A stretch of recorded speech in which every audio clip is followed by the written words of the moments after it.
സംസ്ഥാനത്ത് യുവാക്കൾക്കിടയിൽ കുറ്റകൃത്യം വർദ്ധിക്കുമ്പോഴും ഉറക്കം നടിക്കുകയാണ് സംസ്ഥാന സർക്കാർ. പരിധിയില്ലാത്ത ലഹരിയുടെ ഒഴുക്കും ആഡംബര ജീവിതം നയിക്കാനുള്ള ശ്രമങ്ങളുമാണ് യുവാക്കളെ അക്രമത്തിലേക്ക് തിരിക്കുന്നത് എന്നാണ് നിഗമനം. 2 മാസത്തെ കണക്കുകളിൽ കൗമാരക്കാരും യുവാക്കൾ ഉൾപ്പെട്ട കേസുകൾ നിരവധിയാണ്. രോഹിണി, നമ്മൾ നേരത്തെ പറഞ്ഞതുപോലെ, അതായത് ഈ ലഹരി, അതുമായിട്ട് സ്കൂളിലെ ഈ ഒരു ലഹരി ഉപയോഗം, അതുമായിട്ട് ബന്ധപ്പെട്ട് ഓപ്പറേഷൻ ഡി ഹണ്ട് പുനരാരംഭിക്കുന്നു എന്ന് പറയുമ്പോഴും ഈ കുറ്റകൃത്യങ്ങൾ വർദ്ധിക്കുന്നതുമായി ബന്ധപ്പെട്ട് സർക്കാരിൻ്റെ ഭാഗത്തു നിന്ന് അത് തടയുന്നതിന് വേണ്ടിയുള്ളൊരു സംവിധാനമില്ല. ആഭ്യന്തര വകുപ്പിനെതിരെ രൂക്ഷമായ വിമർശനം പല കോണുകളിൽ നിന്നും ഉയരുന്നുണ്ട്. കാരണം കഴിഞ്ഞ കുറച്ച് നാളുകളെ, കുറച്ച് 1-2 മാസങ്ങളായി സംസ്ഥാനത്ത് കേട്ടുകേഴ്വി പോലും ഇല്ലാത്ത തരത്തിലുള്ള അത് മാത്രമല്ല നിഖിൽ, നമുക്കറിയാം കഴിഞ്ഞ ദിവസം സംസ്ഥാന സർക്കാരിൻ്റെ ഈ ലഹരി മുക്ത ബോധവൽക്കരണ പരിപാടിക്ക് അനുവദിച്ചിട്ടുള്ള തുകയിൽ നിന്ന് 50% വെട്ടിക്കുറച്ചതുപോലും. അപ്പോൾ സർക്കാർ ഉറക്കം നടിക്കുകയല്ല, ശരിയായ രീതിയിൽ യാതൊരു പ്രവർത്തനവും തന്നെ നടത്താൻ താല്പര്യവുമില്ല എന്ന് വേണം നമുക്ക് മനസ്സിലാക്കാൻ. പ്രജിത്ത് തുടരുന്നുണ്ട്. പ്രജിത്ത്, ഈ പറഞ്ഞതുപോലെ സംസ്ഥാനത്ത് ഈ അക്രമ സംഭവങ്ങൾ, യുവാക്കൾക്കിടയിലെ കുറ്റകൃത്യങ്ങൾ അത് വർദ്ധിക്കുമ്പോൾ സംസ്ഥാന സർക്കാർ അത് ഉറക്കം നടിക്കുകയാണോ? പരിധിയില്ലാത്ത ലഹരിയുടെ ഒഴുക്ക്, പ്രജിത്ത് നേരത്തെ പറഞ്ഞല്ലേ, ലഹരിയുടെ ഒഴുക്ക് അത് വളരെ വലുതാണ്. ഒപ്പം തന്നെ ഈ ജീവിതം, ആഡംബര ജീവിതം നയിക്കാനുള്ള ശ്രമം, ഇതൊക്കെ യുവാക്കളെ അക്രമത്തിലേക്ക് തിരിക്കുന്നു എന്നാണ് നിഗമനം, അല്ലേ?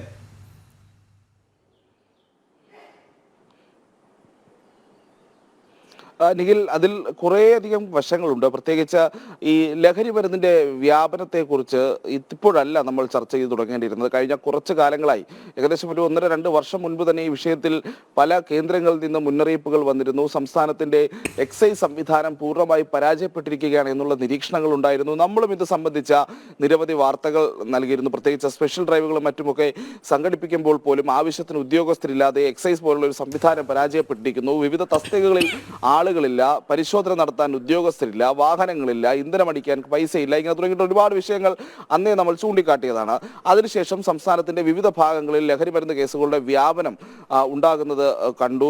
കുട്ടികൾക്കിടയിൽ ലഹരി മരുന്ന് വ്യാപകമാകുന്നതായി ഉദ്യോഗസ്ഥർ തന്നെ തുടർന്നും സമ്മതിക്കുന്ന ഒരു സാഹചര്യം ഉണ്ടാകുന്നു. പലപ്പോഴും സ്കൂൾ വിദ്യാർത്ഥികൾക്കിടയിൽ, പണ്ട് ഒരു ഉദ്യോഗസ്ഥനോട് സംസാരിച്ചതുപോലെ, കോഴിക്കോട് നഗരത്തിലെ ഒരു പ്രധാനപ്പെട്ട സ്കൂളിൽ 150-ലധികം കുട്ടികൾ ഈ പറയുന്ന MDMA പോലെയുള്ള ലഹരി മരുന്നുകൾ ഉപയോഗിക്കുന്നു എന്നുള്ള വിവരം പോലും പോലീസിനും ഈ പറയുന്ന എക്സൈസ് സംവിധാനത്തിനുമൊക്കെ പലപ്പോഴും കിട്ടിയിട്ടുള്ളതാണ്. പക്ഷേ ഇതൊന്നും കൃത്യമായി പരിശോധിക്കാനോ ഇതിന് പിന്നിൽ പ്രവർത്തിക്കുന്നവരെ കണ്ടെത്താനോ പോലീസിനോ എക്സൈസിനോ കഴിയാത്തൊരു സാഹചര്യം സംസ്ഥാനത്ത് നിലനിന്നിരുന്നു. ഇതിന് അടിസ്ഥാനപരമായി ലഹരി വിരുദ്ധ പ്രവർത്തനങ്ങൾക്ക് അനുവദിച്ച ഫണ്ട് പോലും വെട്ടിക്കുറയ്ക്കുന്ന ഒരു സർക്കാരാണ് കേരളത്തിൽ ഭരിക്കുന്നത് എന്നുള്ളതാണ്. അതും ഇത്രയധികം ക്രിട്ടിക്കലായി നിൽക്കുന്ന ഒരു സാഹചര്യമുള്ളപ്പോൾ കുട്ടികളുടെ ഇടയിലേക്ക് ലഹരി മരുന്ന് നമുക്ക് ചിന്തിക്കാൻ കഴിയാത്തത്ര തോതിൽ ഇത്തരത്തിലുള്ള മാരകമായ മയക്കുമരുന്നുകൾ എത്തുന്ന ഒരു സാഹചര്യം നിലനിൽക്കുമ്പോൾ കൂടിയാണ് സംസ്ഥാന സർക്കാരും പോലീസും ഒക്കെ ഉറക്കം നടിച്ചിരുന്നു എന്നുള്ള വലിയ വിമർശനങ്ങൾ വന്നിരുന്നു. ഇപ്പോഴും ഡി ഹണ്ട് പോലും ഈ കതിരിന്മേൽ വളം വെക്കുന്നത് പോലെയുള്ള ഒരു നടപടിയാണ് എന്നുള്ള വിമർശനങ്ങൾ പോലും പലയിടത്ത് നിന്നും ഉയരുന്നുണ്ട്. പക്ഷെ അപ്പോഴും അത്തരം പരിശോധനകൾ ഇപ്പോഴെങ്കിലും നടന്നില്ലെങ്കിൽ നമ്മുടെ കുട്ടികളുടെ ഭാവിയൊക്കെ മോശമാകുന്ന രീതിയിലേക്ക്, അല്ലെങ്കിൽ അവരുടെയൊക്കെ ജീവിതം തന്നെ ഇല്ലാതാകുന്ന രീതിയിലേക്ക് കാര്യങ്ങൾ പോകുമെന്നതിൽ തർക്കമില്ല.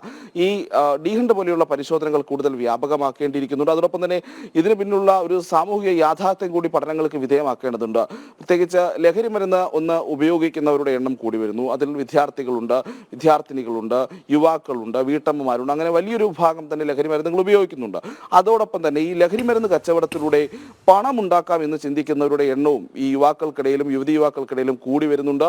കഴിഞ്ഞ കുറച്ച് കാലങ്ങളായി രജിസ്റ്റർ ചെയ്തിട്ടുള്ള ഇത്തരം ലഹരി കേസുകളിൽ, ലഹരി വിൽപ്പന കേസുകളിൽ നല്ലൊരു ശതമാനവും യുവാക്കളാണ്. വളരെ പ്രായം കുറഞ്ഞ കുട്ടികൾ വരെ ഇതിൻ്റെയൊക്കെ കാരിയേഴ്സായി പ്രവർത്തിക്കുന്നു എന്നുള്ളത് സാഹചര്യം നിലനിൽക്കുന്നുണ്ട്. സ്കൂൾ ബാഗുകളിൽ പോലും ലഹരി മരുന്നുകൾ സ്കൂളുകളുടെ മതിലുകൾക്കുള്ളിലേക്ക് എത്തുന്നു എന്നുള്ള വളരെ അപകടം പിടിച്ച ഒരു സാഹചര്യം സംസ്ഥാനത്ത് നിലനിൽക്കുന്നു. അങ്ങനെ അതൊന്നും പരിശോധിക്കാൻ പോലും കഴിയാതെ, അന്വേഷണം നടത്താൻ കഴിയാതെ സംസ്ഥാന പോലീസും ഈ പറയുന്ന എക്സൈസ് വിഭാഗവും ഒക്കെ പരാജയപ്പെട്ടു നിൽക്കുന്ന സാഹചര്യമുണ്ട്. പിന്നീട് നമ്മൾ അതിൻ്റെ ഒരു മറ്റു വശങ്ങളിലേക്ക് കൂടെ വരുമ്പോൾ ഇതിൻ്റെ സാമ്പത്തികം വലിയൊരു അട്രാക്റ്റീവ് ആയിട്ടുള്ള കാര്യമാണ്. കാരണം കുറച്ച് റിസ്ക് എടുത്താൽ കൂടുതൽ പണം ഉണ്ടാക്കാൻ കഴിയും, അതുപയോഗിച്ച് ആഡംബര ജീവിതം നയിക്കാൻ കഴിയുന്ന ഒരു സാഹചര്യവുമൊക്കെ ഉണ്ട് എന്നുള്ളതാണ് സ്കൂൾ കുട്ടികളെ അടക്കം ഈ പറയുന്ന പ്രവർത്തനങ്ങളിലേക്ക് ആകർഷിക്കുന്നത്. അതുകൊണ്ട് തന്നെ അവരും ഈ മയക്കുമരുന്ന് മാഫിയയുടെ ഭാഗമാകുന്നു. തങ്ങൾക്കൊപ്പം പഠിക്കുന്നവരെ ഈ പറയുന്ന രീതിയിൽ മയക്കുമരുന്ന് ഉപയോഗിക്കാൻ പ്രേരിപ്പിക്കുന്നതും അത് എന്തോ വലിയ കാര്യമാണ്, ഒരു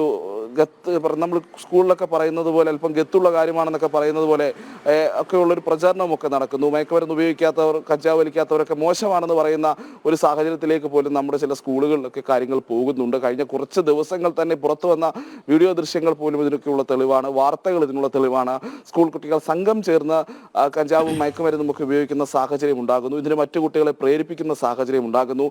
ഇതിനെല്ലാം നിലനിൽക്കുന്ന ഒരു അപകടകരമായ ഒരു സാമൂഹിക യാഥാർത്ഥ്യത്തിലേക്ക് കേരളം മാറി എന്നുള്ളത് നമ്മൾ ഇപ്പോഴും അംഗീകരിക്കുന്നില്ല എന്നുള്ളതാണ് ഇതിൻ്റെ ഏറ്റവും അപകടകരമായ കാര്യം. സംസ്ഥാനത്ത് അത്രയധികം ലഹരി മരുന്ന് വ്യാപനം ഉണ്ടായിരിക്കുന്നു. അപ്പോഴും സംസ്ഥാന സർക്കാർ പൂർണ്ണമായും ഇത് നിയന്ത്രിക്കുന്നതിൽ പരാജയപ്പെട്ടു എന്നുള്ളൊരു വിഷയവും നിലനിൽക്കുന്നുണ്ട്. അങ്ങനെ ഇനി ഇതിൽ നിന്ന്, ഈ അപകടത്തിൽ നിന്ന് കേരളത്തിലെ യുവതി യുവാക്കളെയും നമ്മുടെ കൗമാരക്കാരെയും ഒക്കെ രക്ഷിക്കണമെങ്കിൽ സമഗ്ര തലത്തിലുള്ള സർവ്വവ്യാപിയായിട്ടുള്ള ഒരു ഇടപെടൽ സംസ്ഥാന സർക്കാരും അതോടൊപ്പം തന്നെ സർക്കാർ സംവിധാനങ്ങളായ എക്സൈസും പോലീസും ശിശു വികസന ക്ഷേമ വകുപ്പും അടക്കമുള്ള സംവിധാനങ്ങളെല്ലാം ഒത്തുചേർന്ന് നടപ്പിലാക്കണം എന്നുള്ളതാണ് ഏറ്റവും അടിയന്തരമായ ആവശ്യമുള്ള പ്രാധാന്യമുള്ള ഒരു വിഷയം.